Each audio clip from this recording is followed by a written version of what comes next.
అందుకే పిల్లరా, దేవుని యొక్క సహాయాన్ని కోరితే దేవుడట సొలొమోనుకి జ్ఞానం ఇచ్చాడని వాక్యం చెప్తుంది.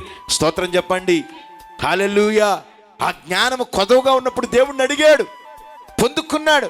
తిరిగి ఇజ్రాయేలు ప్రజల యొక్క సమూహం అంతటిని కూడా దేవుని ఏకతాటి మీదకు నడిపించటానికి, దేవుని మహాకృపను బట్టి దేవుని అప్పగింపబడినటువంటి పని సంపూర్తి చేయటానికి దేవుడే సొలొమోనుకు సహాయం చేశాడు. దేవునికి స్తోత్ర. మరి పగటి వేళ నీ కుటుంబ వ్యవస్థలో నీకు అప్పగించబడినటువంటి పనిలో, పరిచర్యలో ఒకవేళ అది నీకు భారభరితంగా ఉండొచ్చు, అది ఎంతో ఇబ్బందికరంగా ఉండొచ్చు. నేను అంటాను, ఒక కుటుంబ వ్యవస్థను కొనసాగించటం అనేది సామాన్యమైన విషయం కాదు పిల్లరా.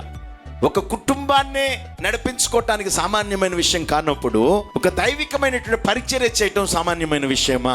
నడిపించటం, ఒక కుటుంబమనే చక్కదిద్దుకోలేని పరిస్థితులు ఎదురవుతూ ఉన్నప్పుడు ఎన్నో కుటుంబాల సమూహాన్ని నడిపించటం కూడా సామాన్యమైన విషయం కాదు.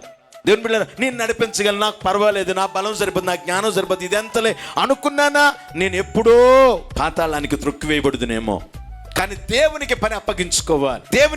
దేవుని మీద మన భారాన్ని వేయగలగాలి. నన్ను పిలిచిన వాడు నమ్మదగిన వాడు, అంతేకాదు నాకు పని అప్పగించిన వాడు ఎలాంటి వాడు నాకు తెలుసు.